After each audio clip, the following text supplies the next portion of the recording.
Inside the Magic Show number 382 for July 29th, 2012.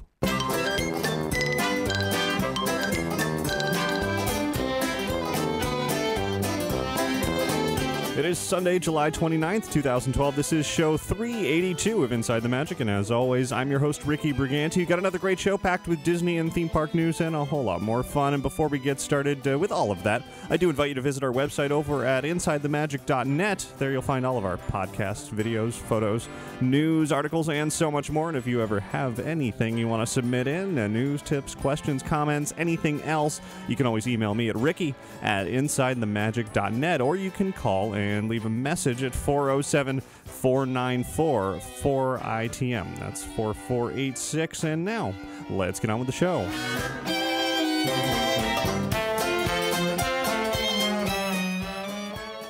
This week's episode of Inside the Magic is brought to you by Magical Travel. Adventures by Disney Vacations are amazing, carefree family experiences with memories that will last a lifetime. 2013 itineraries are now available. You can lay away your vacation today and receive up to a $500 Visa gift card when you book an Adventures by Disney destination vacation by calling Magical Travel at 866-207-8387 or visit them online at magicaltravel.com to receive a free price quote, and be sure to mention Inside the Magic to receive your free Disney gift card for qualifying bookings when you book your Disney vacation with Magical Travel. And by listeners and viewers like you and like Susan Shinkai this week. Thanks very much for your donation, Susan, and to everybody who has clicked through any of those affiliate links over on the website, Amazon.com, and everything else. It all supports the show. I thank you very, very much for that. And now, let's get started with our trip around the world.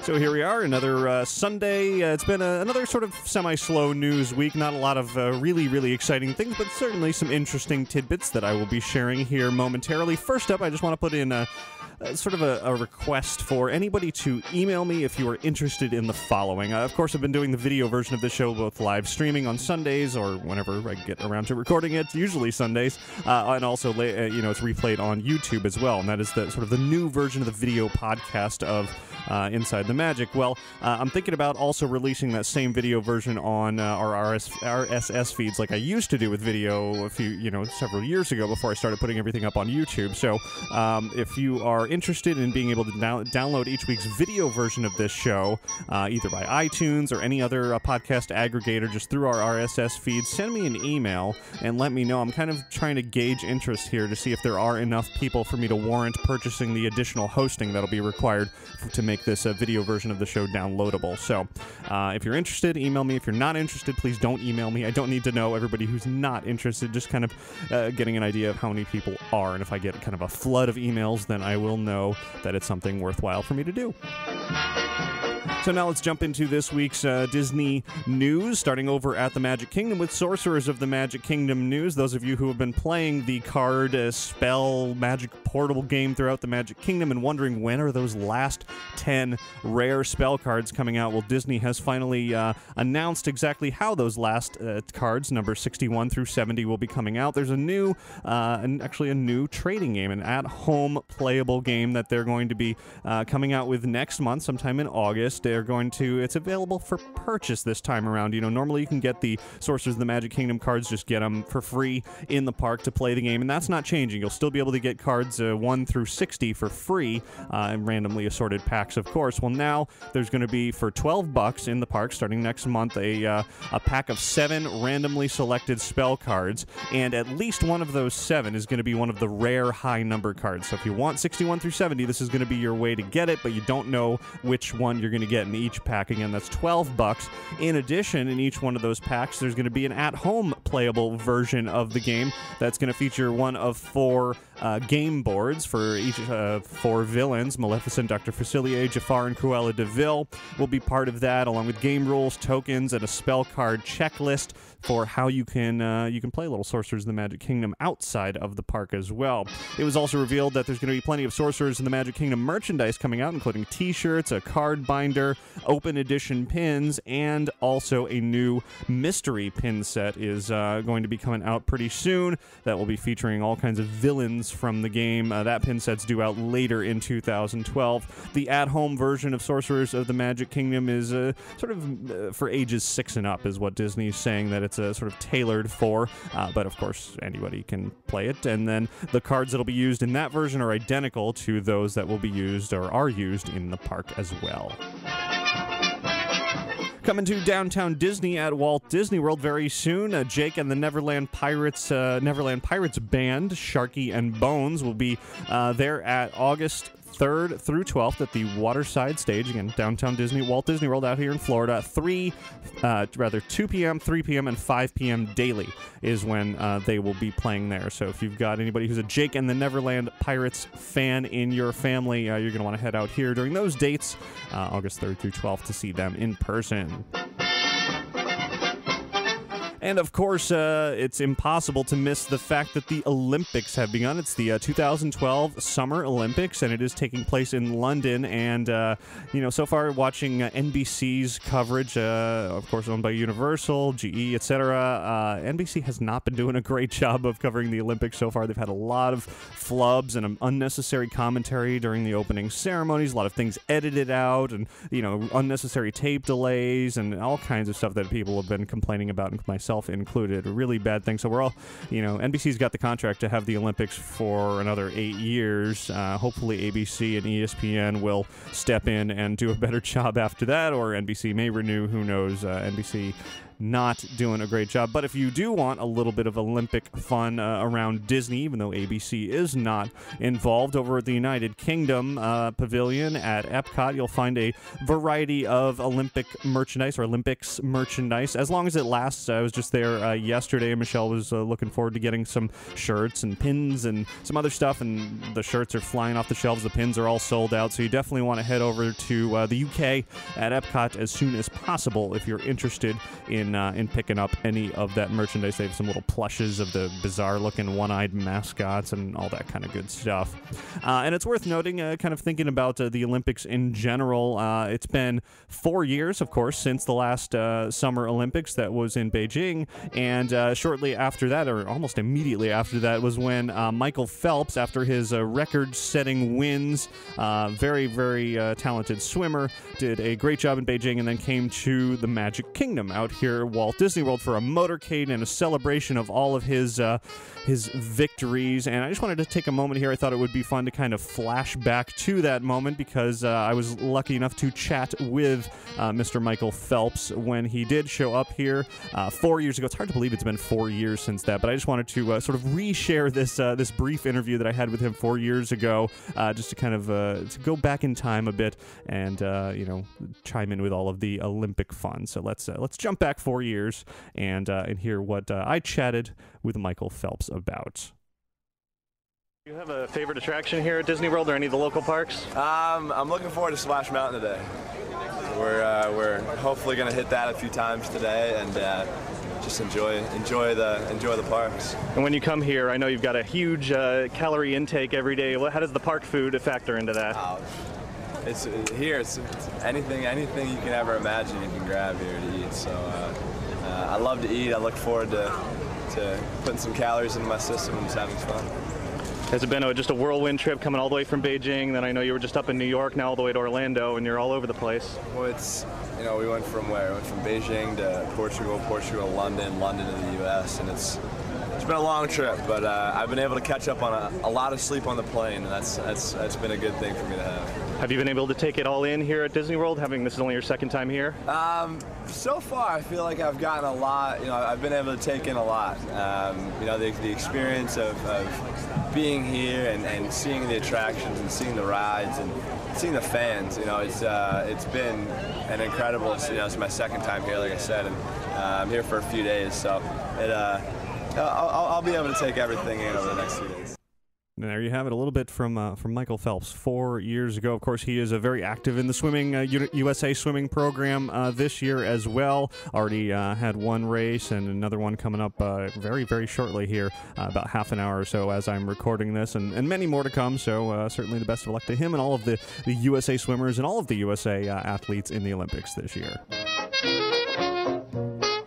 Moving on from there, here's sort of an interesting photo that Disney released a few days ago. It is of the youngest star of ABC's hit show Modern Family. Her name is Aubrey Anderson Emmons. She portrays Lily on the show, and she was photographed over at Disney's Hollywood Studios posing with none other than Agent P from Phineas and Ferb. Of course, Agent P's got the Agent P's World Showcase Adventure now taking over for Kim Possible over at Epcot, but more interesting than that was the fact that Agent P was at Disney's Hollywood Studios, which seems to confirm the rumors that Agent P will be part of the meet and greet, the Phineas and Ferb meet and greet that already exists over there. That hasn't been announced yet, but it seems highly likely, considering Disney has been showing off Agent P at that park, that he will be available for some sort of meet and greet in the near future. So we'll have to just kind of stay on top of that and wait for Perry to be available for photos.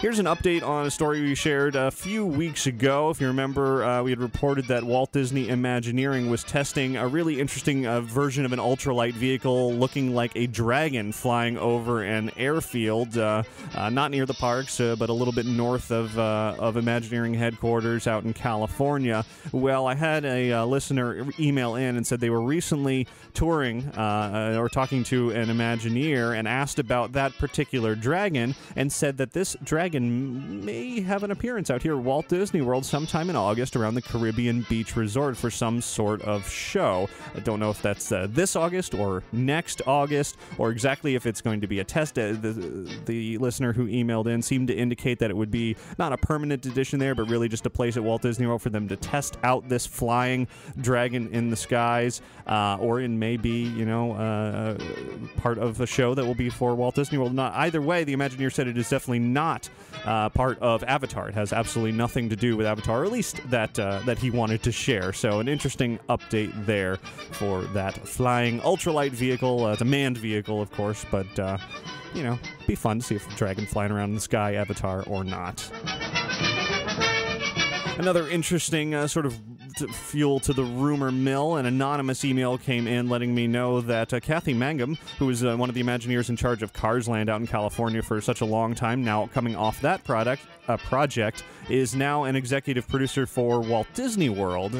What specifically she will be producing for Walt Disney World, nobody's too sure, but this anonymous email seems to indicate that perhaps something Cars related, something along the scale of Cars Land, may be on its way out here to Florida. Of course, very, very much just a rumor there. We'll have to just kind of pay attention and see. Hopefully something to that level will be coming out here, whether it's Cars Land or not. I personally doubt Cars Land will be coming to Florida in exactly the same form that it is out in California, for reasons I believe I stated on last week's show. But if we get something of that scale, anything of that scale and that incredible detail, I'd be happy about it. Speaking of Cars Land, there's been an update to the pretty cool Disneyland Explorer app for iPad. It's a fun sort of vacation planning almost app where you can just swipe your way through a bunch of Disneyland resort attractions, play some mini games. Well, that app has been updated to include Cars Land, also includes Buena Vista Street as well. There's some new activities related to those within the app. There's a little mini game for Luigi's Flying Tires and another activity for Mater's Junkyard Jamboree. The app has also been updated for the Retina display, so it looks better. There's photo slideshows with more than 150 attractions, characters, and entertainment, digital postcards, and it is a free download from the App Store, the Apple App Store. So if you have an iPad, definitely go check that out if you haven't yet. Now let's hop over to Universal Orlando, where we continue to keep watch on Halloween Horror Nights and see what spooky things they're going to have in store for us. And this week, Universal Orlando and Universal Studios Hollywood once again joined in an announcement that shock rocker Alice Cooper will be having haunted houses at both coasts this year. In Orlando, it will be a version of the house that Hollywood had last year. Alice Cooper, Welcome to My Nightmare. How similar it's going to be to that house, we don't know yet, but I imagine it'll be pretty darn similar considering it's the same name. However, in Hollywood, they're not going to get that same exact house. They're going to get a new one that's called Alice Cooper Goes to Hell in 3D.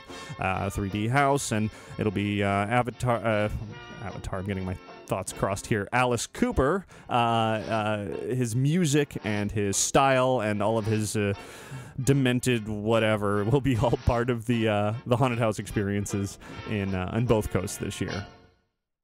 And let's turn to the world of D23 now, where some interesting news came out about the upcoming D23 Expo for 2013. The next one is taking place August 9th through 11th of 2013. It'll be at the Anaheim Convention Center once again. And Disney has said this time around they are planning for the higher attendance that they just keep getting. The presentation seating will be increased. The show floor will be enlarged. More specifically, apparently in 2011, more than 40,000 Disney fans attended the D23 Expo last year. Many were disappointingly shut out of the biggest and the smallest presentation. So this time around, Disney and D23 are there's still only going to be around 4,000 seats for the D23 arena. However, they will also have an overflow theater with about 2,000 seats, and they will be live streaming the presentation in there. So if you don't get in to see it in person in the arena, you'll be able to go to another theater and see it on a big screen. So not quite the same as seeing it in person, but close enough. At least you get to see it, because those things aren't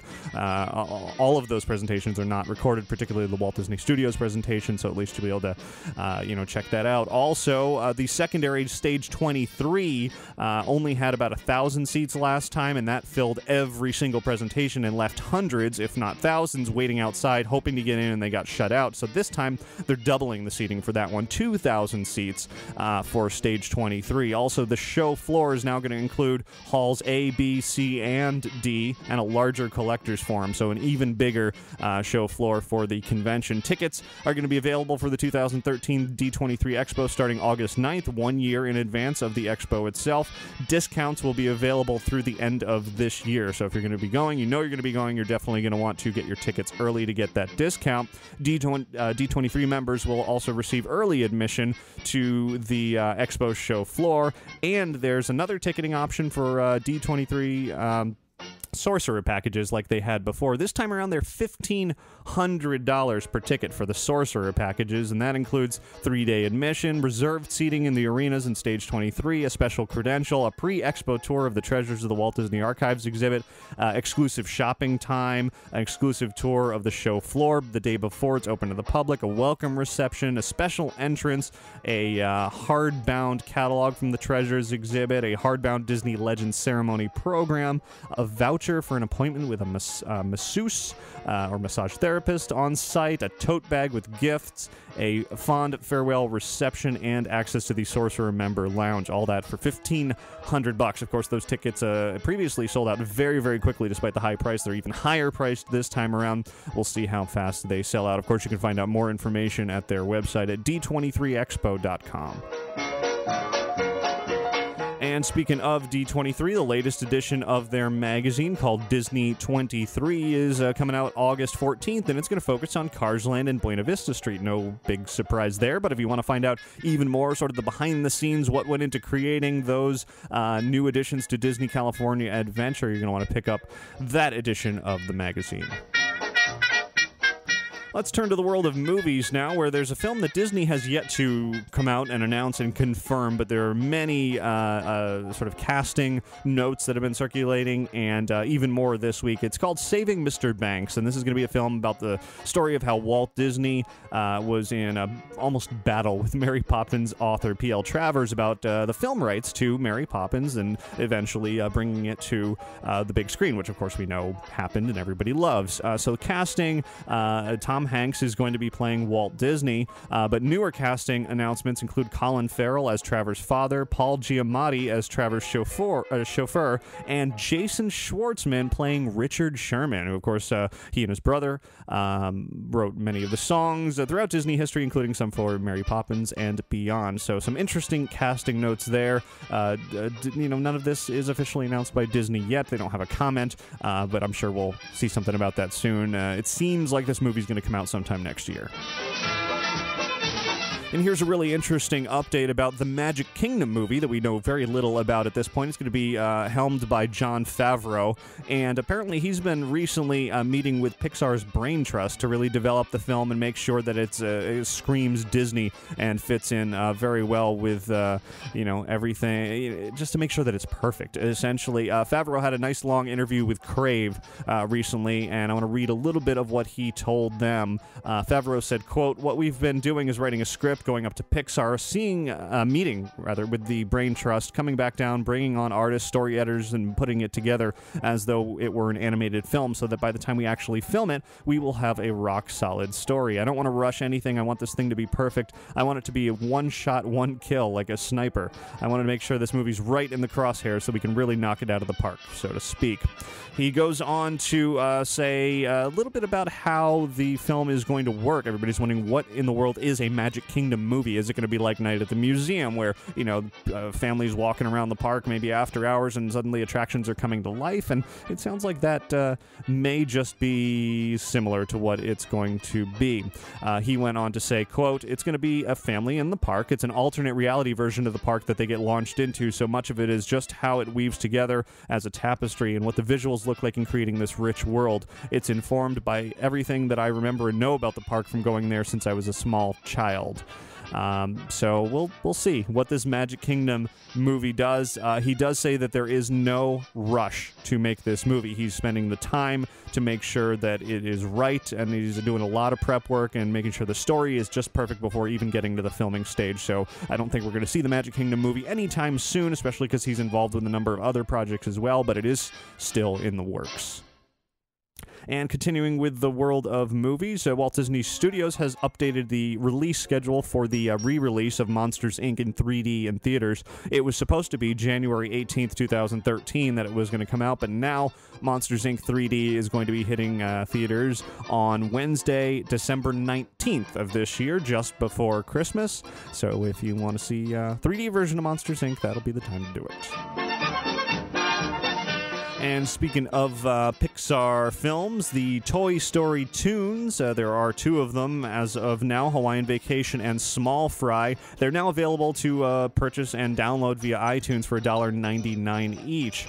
Hawaiian Vacation, of course, premiered in front of Cars 2 in theaters, eventually got home on Blu-ray, but Small Fry, which I really enjoyed, I liked it even more than Hawaiian Vacation, has never been available for home purchase until now. It was in front of the Muppets in theaters, but then for some reason was left off of the Muppets DVD or Blu-ray, which was really baffling. I was hoping to get it on there. So now you can own both of these. Of course, these are just the beginning of Toy Story tunes. There are more on the way, including two 22-minute TV specials that'll be debuting in 2013 and 2014. So even more Toy Story to come. In the meantime, you can enjoy these shorts.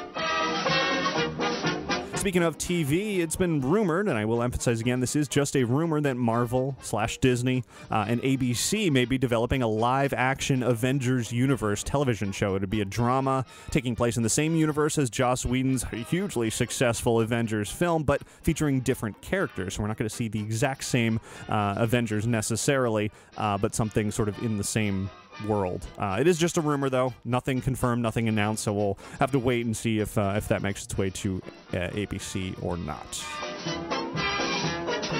And final bit of news this week for all you Brave fans out there and collectors as well. Max emailed in to let me know that at Subway restaurants, sandwich shops, they have kids' meals in Brave themed bags. And for those of you watching the video version, I don't know why this photo is sideways, but it is, so deal with it. So there apparently are 6 different bags to collect, and so if you're a big Brave fan, you might want to head to Subway to pick up those bags and a kids meal while you're at it. And that's it for your news from around the world this week.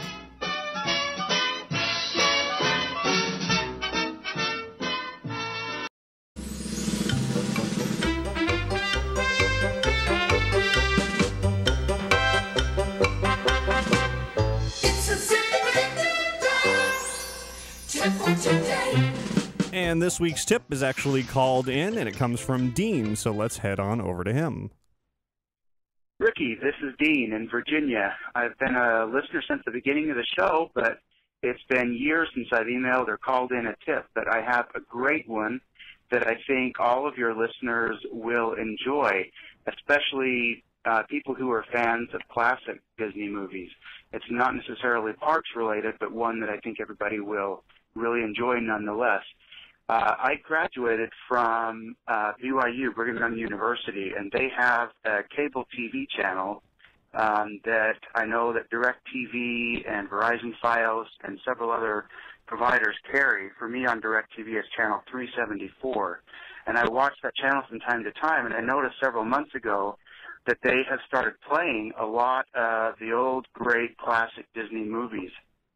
Over the last few months, I've had a chance to watch movies like 20,000 Leagues Under the Sea, Pollyanna, Blackbeard's Ghost, That Darn Cat, Cat from Outer Space, and a bunch of others. They typically play during the week in the afternoon around 2 or something like that, and then often they will repeat in the morning at about 2 a.m. or so. So what I've often done is look for them and then set them to record on my DVR in the middle of the night, so I've got them waiting for me. Just thought I'd share that tip and hope you and many others can get some enjoyment from that, since it seems hard to find classic Disney movies on TV anymore these days, since they're almost never on the Disney Channel itself. Thanks, and enjoy the show. Keep up the great work. Thanks for calling that in. It's always good to catch any classic Disney anything on TV, and you're right, Disney Channel doesn't play nearly enough of those old programs, old movies, any of that anymore, so wherever you can find it in the listings is always a good thing, and those were some good tips to find it. Everyone else out there, email your tips into tips@insidethemagic.net, or you can call them in as well, like Dean did.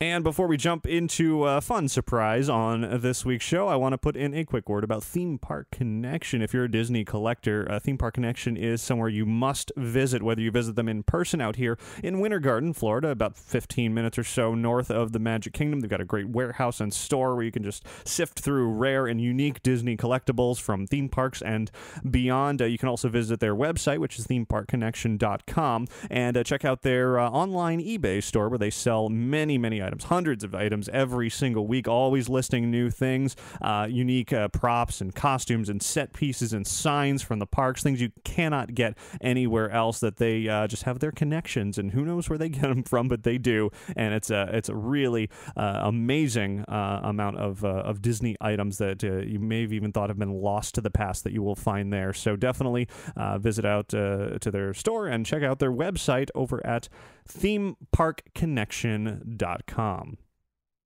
Joining me on this week's show is a surprise guest. It's somebody you may not expect actually being here on Inside the Magic, because it's been a while. Actually, I was just looking back at our old shows. It's all the way back to show 328, which was July 17th, Disneyland's birthday, 2011. So just over a year ago that we were last joined by Skipper Ben. He is back on Inside the Magic. Ben, thanks for being here, finally. What is this podcast stuff? I'm not familiar with this new form of medium. Right, yeah. Well, it's been a while. Like I said, it's been over a year since we last spoke to you here on the show, and you've had certainly a crazy busy year. I've had a lot of emails, a lot of people asking, where's Ben? When is he coming back? Why don't we just jump back a year? What happened to you? Where'd you disappear to? Let's see. When I was taking some time off, it was because of the birth of my second daughter was coming up within a month of my last show. So that's what put us on the sidelines for a little bit, was getting everything ready to have the second kiddo enter our lives. And that happened on August 15th. And so we're coming up on her first birthday then. Coming up on her first birthday, that is correct. So and everything went great with that. Her name's Elena, and had she joined our world about as easy as you could be. So she's good. growing like crazy. But that's about where we were last time I left off with you guys. Right. Well, I mean, that's certainly a big undertaking there, of which I have had no part of in my life. I can't even imagine having one kid, let alone a second, and trying to juggle the rest of life. So I can certainly understand your departure from the show. But since then you've had a few other things going on in the world. More recently you had some natural issues that you weren't expecting. My office here is back together after being stripped down, bare bones, literally, after a tornado hit our house. Wow. Go yeah, figure. So everybody was fine, right? Everything was fine. No, everybody was fine. Lisa did a great job with the girls. I was at work at the time in a, I work in a television facility and work in soundproof rooms, and I was in a top-level meeting in the middle of a building in the middle of a soundproof room, and as tornadoes were literally touching down all over the Dallas-Fort Worth area, I had no clue. With no phone, no nothing. Wow. We were in there working, and about 1 o'clock in the afternoon, we went in about 9 a.m. in the morning, and about 1 o'clock in the afternoon, the first person left the room to go grab our lunch, and that's when we saw everybody in the building lined up against the windows checking out what was going on, and wow. We had no clue. That's when they told us the tornadoes were hitting, and that's when it hit me that I don't have my phone. Lisa's probably freaking out, so I sprinted from the room down to my office, grabbed my phone, and sure enough, I had missed many calls. And I can imagine, yeah. When I got a hold of her, she was holed up in our one of the bathrooms downstairs with pots and pans on top of herself and the girls' heads. Wow. And telling me that the tornado's hitting our house. So it was freaky. And it was one of those situations that I couldn't get home because every time I tried to leave my building, there was another warning that a tornado had touched down in the exact path that I was trying to head home. So I was delayed by hours because tornadoes were touching down all around where we were. And when I finally got home, I watched your video from Comic-Con last week of your race around Petco Park. And the Walking Dead thing, yeah. That's literally what it felt like when I drove down my street. Was like the apocalypse had happened. Like homes were destroyed. I mean, it was just mass chaos, and it literally felt like I was in an episode of The Walking Dead, to be honest with you. And we got back, and luckily everybody was safe and sound. The home had about $120,000 worth of damage. Ouch. So, and we are wrapping up the final construction and getting everything repaired this week, and unpacking the house, and life's finally getting back to normal. Somewhat. Excellent. Yeah. Well, certainly between a second kid, which is a bit of a, sort of disaster unto itself, and then of course an actual disaster, we can understand why you've been gone for the show, but happy to be talking to you here. And somehow in the midst of all of that, you managed to make a Disney trip? Priorities, Ricky. Priorities. Yeah. So you were. Go ahead. We made a trip this summer. We had it all planned out. It was all set before we left, and honestly, it was kind of like the the light at the end of the tunnel as everything's getting your world's kind of destroyed around you. We at least had that. In 5 weeks we're going to Disney World, and as the fence is getting repaired, we're like in 4 weeks we're going to Disney World. And, it really helped my my oldest daughter not think about what happened. Now, how old is she now? She is coming up on 4. Wow. So jeez. yes. That's... So she must be much more mobile, much more talkative than we last heard of her. Please, she's oh my gosh. and how is of course how is Princess Lisa doing? Princess Lisa's doing well. She's doing well, and she's dying to get back on here as well, and chiming in. She had really kind of gotten into it a lot when we had to wrap up the first time, and she kind of she enjoyed hearing from people and you know, interacting with all the listeners on Inside the Magic. So we'll have to sneak her back in here at some point and yeah, definitely. Well, especially, you know, she worked in. I should probably sort of reintroduce you. We've picked up a lot of listeners and now viewers over the last year since you've been absent. I'm sure there's a lot of people who are wondering, who the heck is this Ben guy? Of course, Ben was, you know, essentially the co-host here on Inside the Magic almost from the beginning. It was just a few months in from 2005, and it was a few months into the show. You joined when it was audio only, and for so many years, offering, you know, you were a former cast member out here, as is your wife Lisa. She was also a cast member out here. She was in Fantasyland. You were a jungle skipper for a while, hence the skipper Ben, and so on and so forth. And it's interesting now that, you know, there's this whole new Fantasyland expansion happening out here. So much change going on. It certainly would be fun to hear from Lisa and her thoughts on all of the changes versus when she was working there so many years ago. Oh yeah, no, we that was the hardest part about our last trip, were those walls in Fantasyland, and yeah. You know, the you see enough peeking out over the top to really tempt you, and you know, we've got to get back out there very soon, which we shockingly are planning another trip very soon, actually. But don't know if that area is going to be open, you know, just then. Hopefully we might get some, we might get lucky with some, you know, some soft openings in there. But right. We did get there the week that Dumbo reopened. So we got to, you know, go in that area, ride Dumbo again, which, you know, she worked Dumbo. So that's one of her favorites and one of our favorites with the kids by far as well.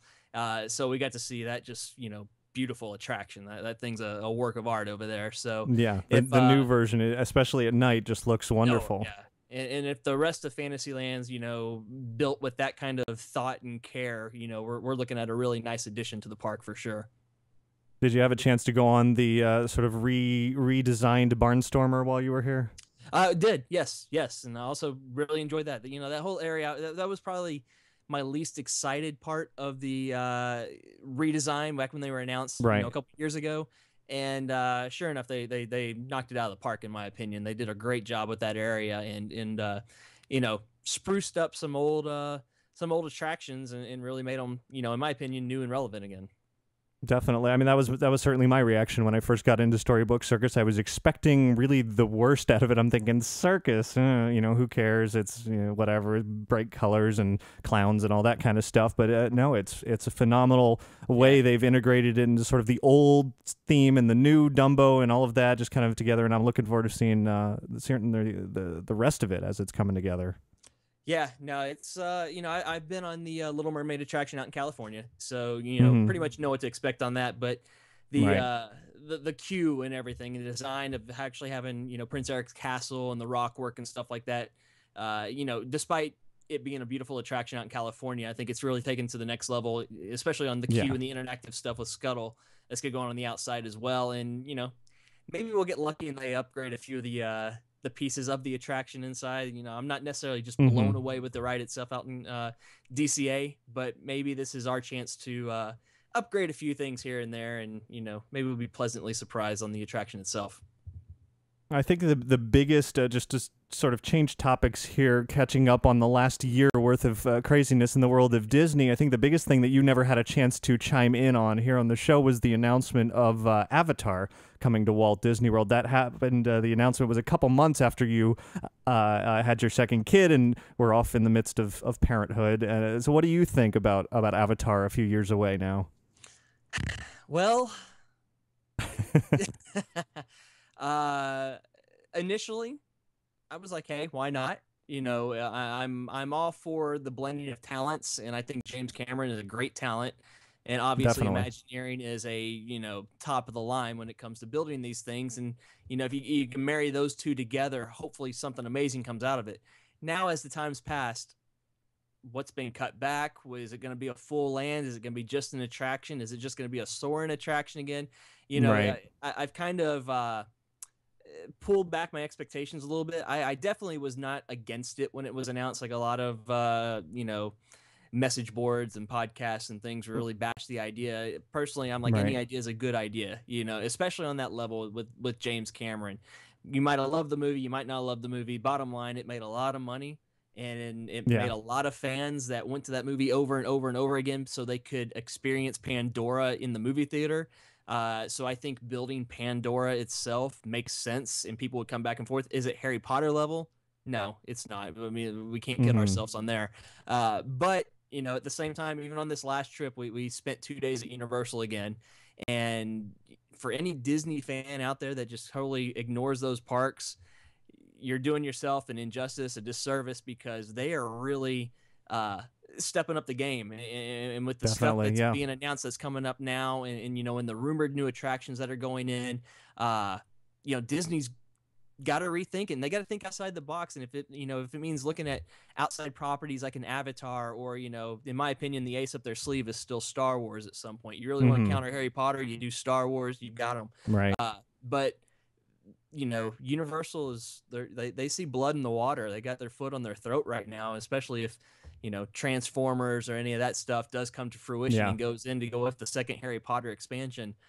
Disney's got to do something. Is Avatar the answer on there? I don't know, but I'm also not going to knock it if it does go in. I know I'll go there and spend plenty of time there, ride the ride, and probably end up loving it like I love anything else that goes in there.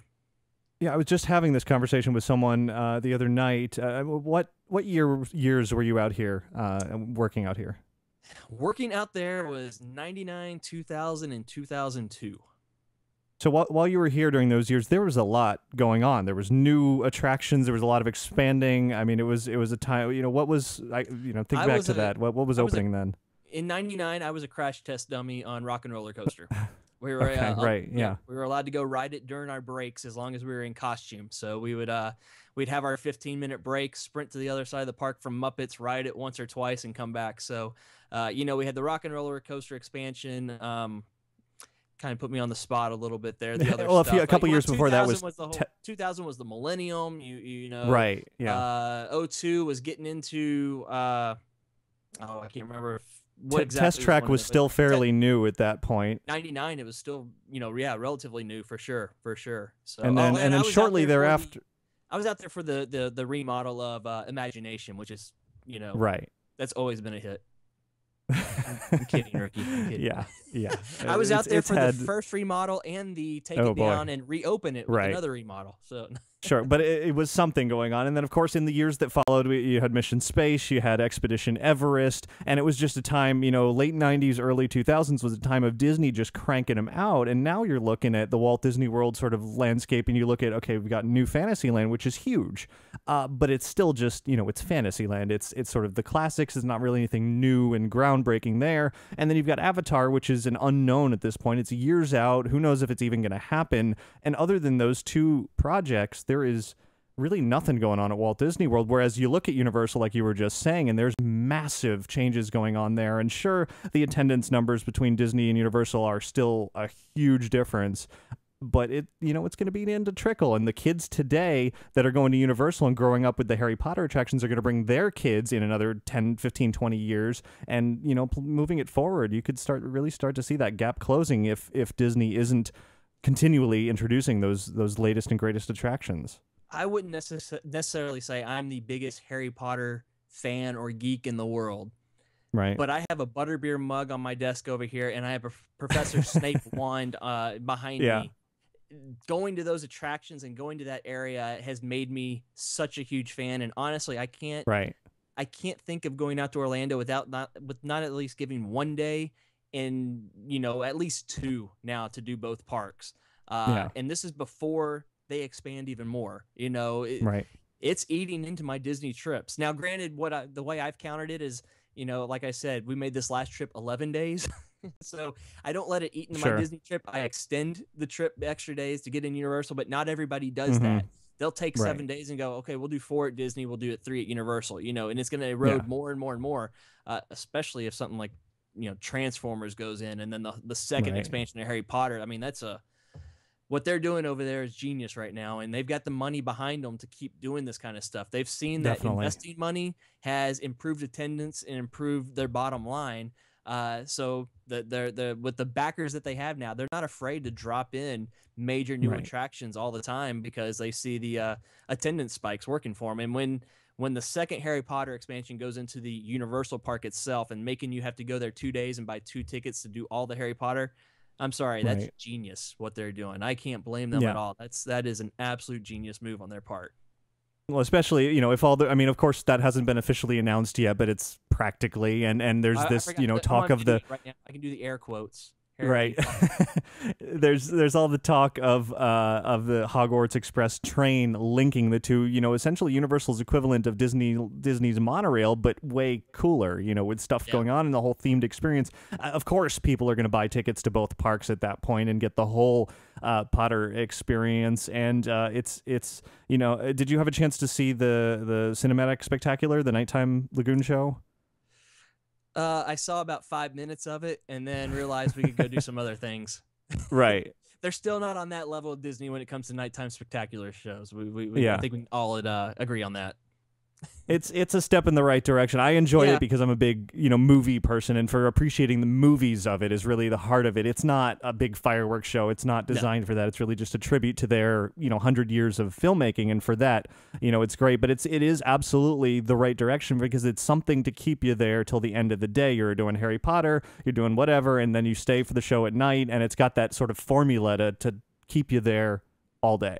Which, again, Disney has another ace up their sleeve, and it's just a matter, when are they going to bring World of Color over, and where would they put it? Right. Because that's that thing. If anybody's seen it in California, it's a must-see, stop down every time you're there, and especially the way they can update the show with the new movies that are coming out and the special endings and stuff for the holidays. That's one Disney could pull out real quick and real easy, and find a place to throw it in there to keep some guests around and bring in that new e-ticket attraction, if you want to call it that, over there. Or even the Disney Dreams show that premiered recently in Paris, on the castle, which is sort of a mix of everything, of Fantasmic and World of Color and Wishes. It's sort of all wrapped up into one. That's right. If we get something like that, that's definitely one that I'd be all for and seeing regularly.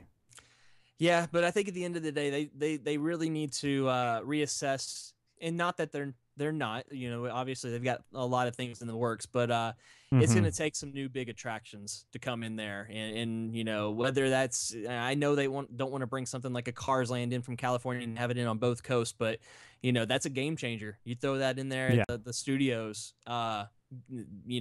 that's as big as Potter in a lot of senses. And, I think the lines that are, the attendance spikes at DCA right now are showing that. So, whether it's something that they're going to clone and bring over or something new, big and bad, they've got to think in that direction, though, because just, minor things here and there are not going to work against what's being invested right down the street. Yeah, definitely. Well, so you were saying you're thinking about coming out here again. Do you have sort of a time frame when you're planning it? Is it toward the end of the year, hoping to get in, like you said, some of those new Fantasyland expansion plans? Halloween. All right. We're looking at. Yep, we got the 3-year-old who's hardcore into trick or treating. Well, perfect. She loves being her princess and all that stuff. So we would love to get her out there for Mickey's Not So Scary for sure. So that's kind of what we've penciled in right now. Also, during our last trip, the news was broke to us by my sister that she is planning on getting married out there this year. So we're and evidently she just locked in the date this week in the end of June. She's gonna get married at the Swan.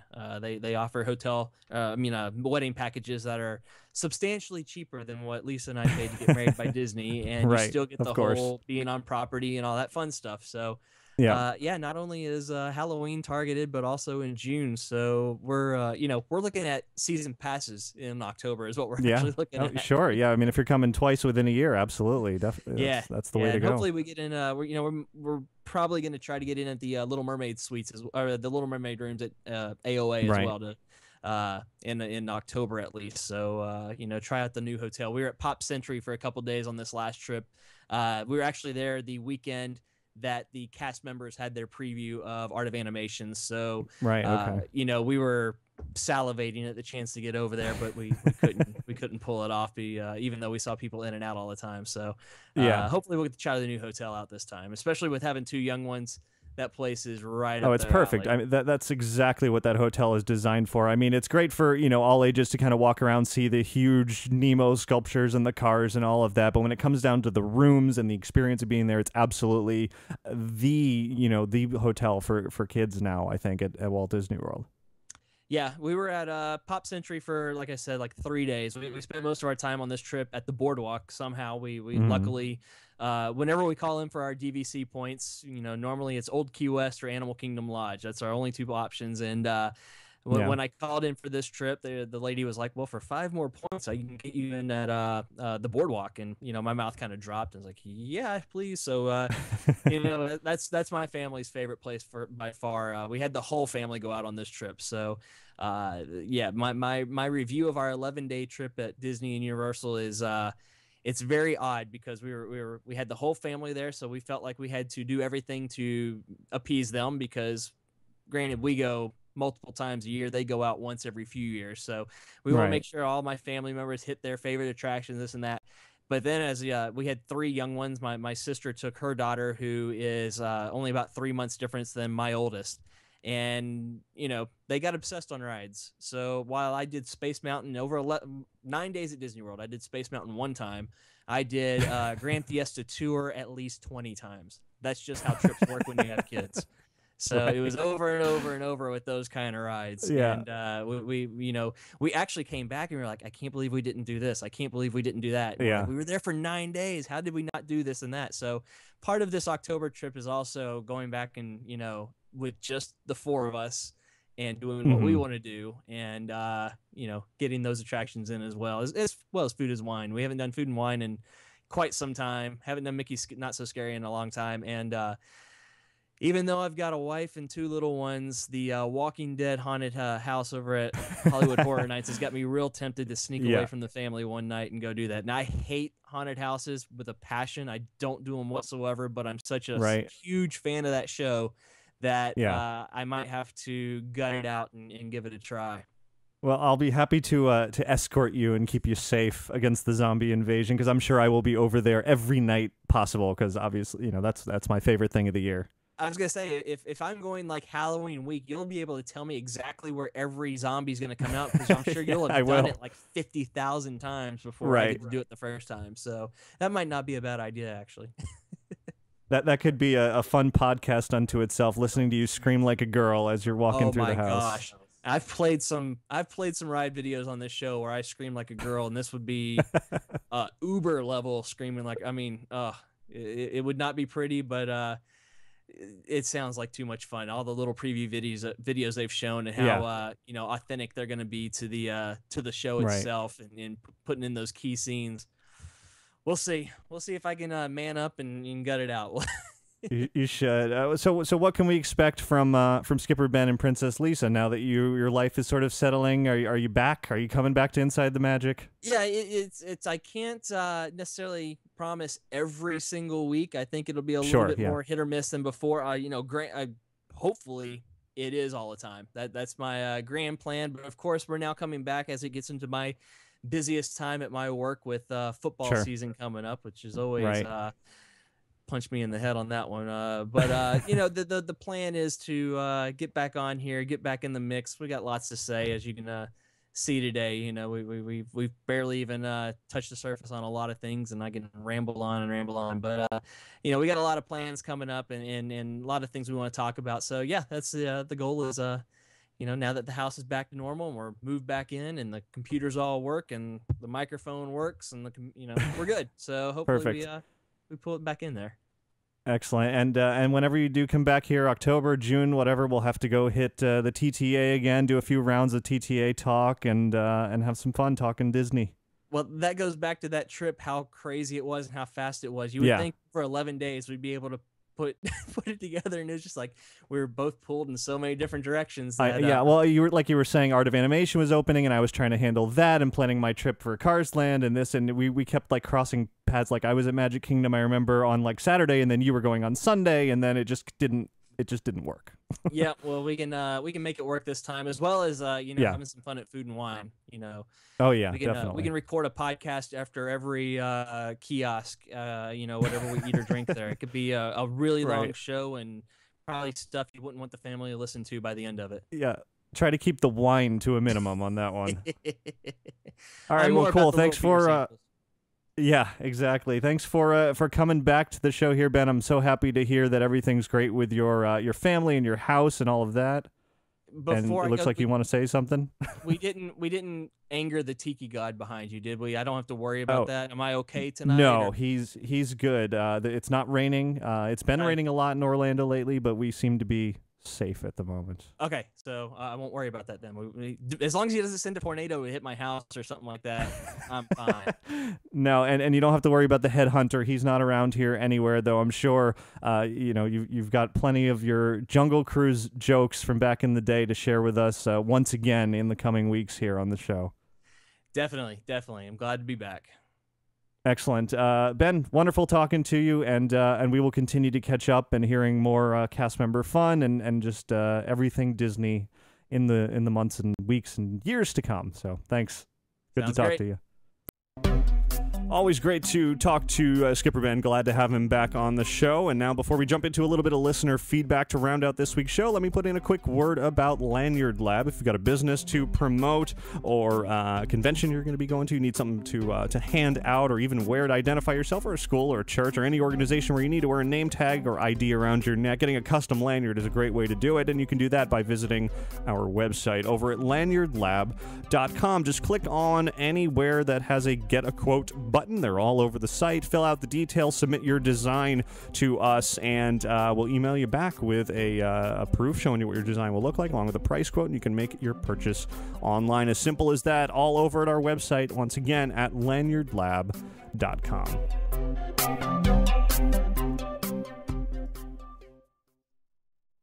Hey, Ricky. Hi, Ricky. Hi, Ricky. Hey, Ricky. Hi, Ricky. Hi, Ricky. Hey, Ricky. Ricky, this is amazing. Ladies and gentlemen, boys and girls. Inside the Magic listener feedback.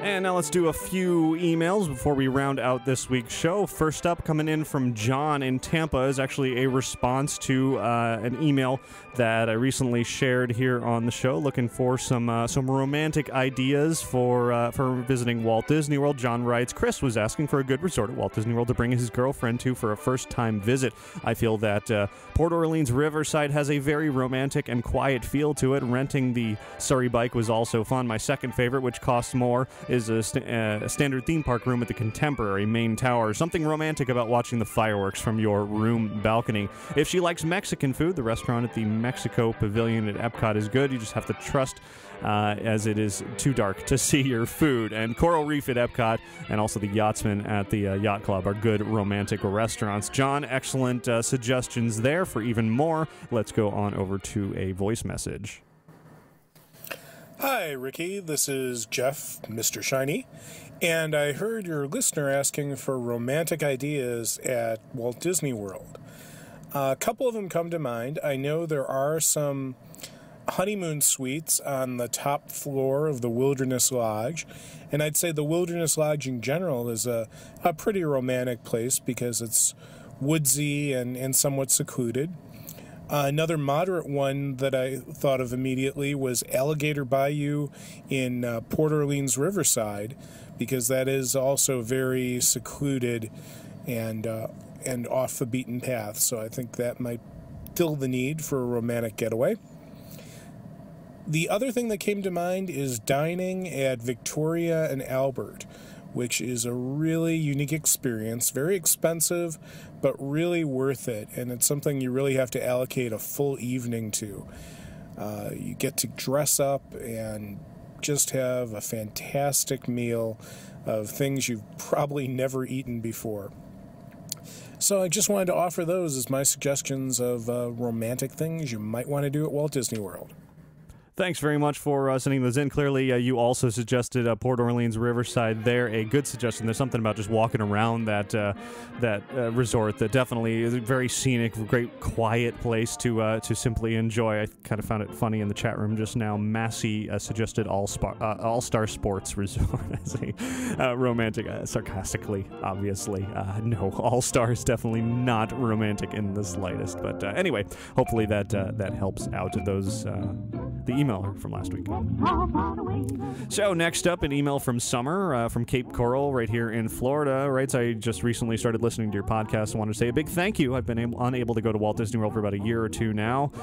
Used to go 3 or 4 times a year, and your podcast definitely helped fill my fix for the different parks as well as frequent and amazing updates. I was wondering if you heard any recent news about the area that used to have the Wonders of Life Pavilion over at Epcot. I know the area has been basically dead for the past couple of years, and aside from people going in for wine tasting during Food and Wine Festival, but the last time I was there, which was quite a long time ago, hardly anybody was there, and to be honest, most of the guests thought the area either didn't exist or was closed off. The cast member that let us inside was actually surprised with us wanting to see the area.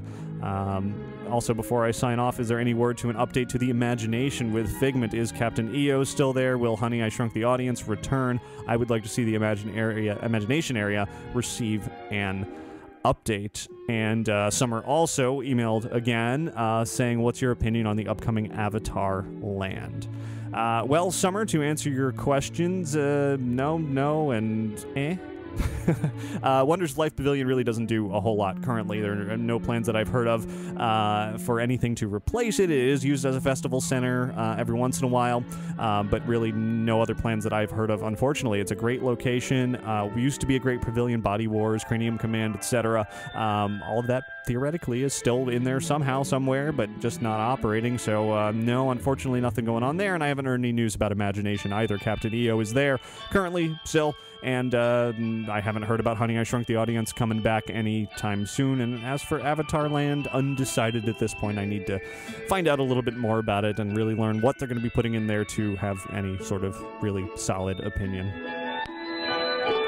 Jenna Lynn wrote in and said, I'm a huge fan, and my family is thinking about taking a trip to Disney World for the first time next year. I was wondering when the best time to go to Disney World is, and how many days do you suggest? Would it be better to stay at Disney World Resort or a nearby hotel? What are the best things to do with a party of 7 that we should not miss? Well, that's definitely a very open-ended question. I can't possibly rattle off everything to do. Party of 7 really doesn't matter. You can always split up, go into different cars, go into theaters together.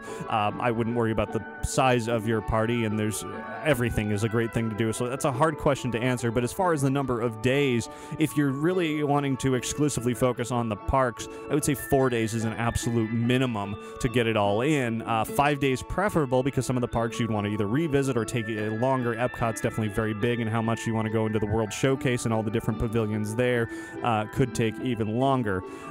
So definitely 4 to 5 days if you're planning on really, really, really soaking it all in. And then, of course, there's everything outside of the parks. Hotels, mini golf, downtown Disney shows, etc.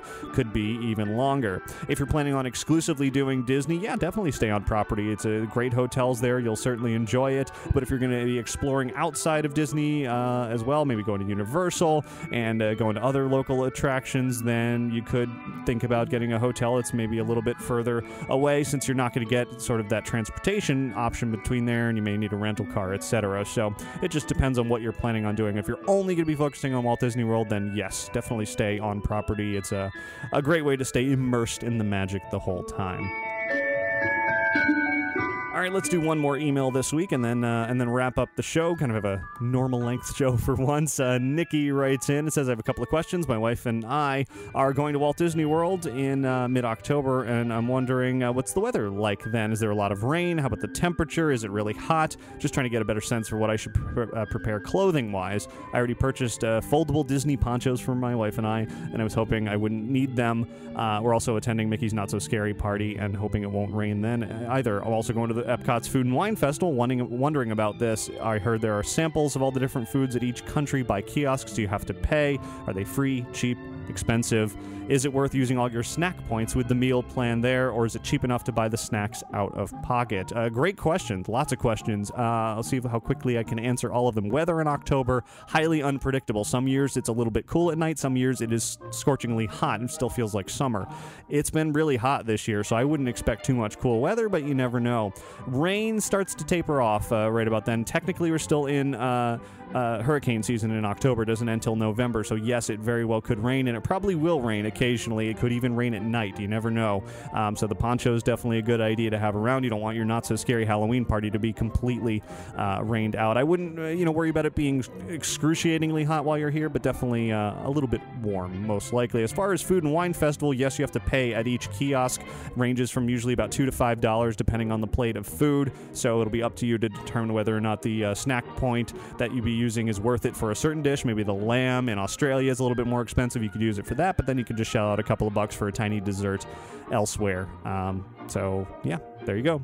And that'll do it for listener feedback this week.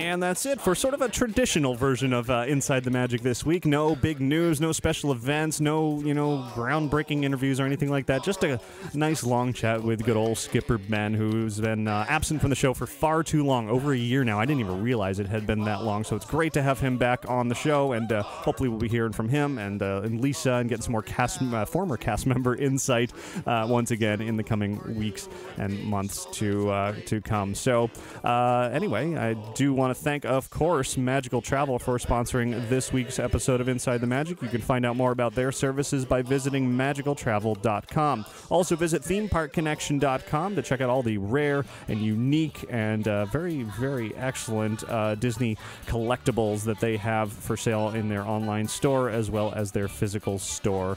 And be sure to visit us over at lanyardlab.com to see all the different styles and custom lanyard options that we have available. You can request a price quote today to receive a free digital preview of your lanyard design. And of course, between episodes of this podcast, visit InsideTheMagic.net. It is your source for Disney and theme park news. You can find each week's show notes, including links and background music listings, but also all of our podcast videos, news, articles, photos, and links to follow us on Twitter and Facebook and YouTube and keep up with all the latest Disney and theme park fun throughout each week. So once again, as I said at the top of the show, please email me if you're interested in being able to download the video version of this show every week via iTunes or any other RSS feed aggregator. Depending on the response I get, I may make that available as a video podcast, or I might just keep putting them up on YouTube as I have been. So yeah, that's about it for this week. Thanks to all of you for listening and for watching each and every week. So have a magical week. Goodbye. So there's a great, big, beautiful tomorrow shining at the end of every day. There's a great, big, beautiful tomorrow, just a dream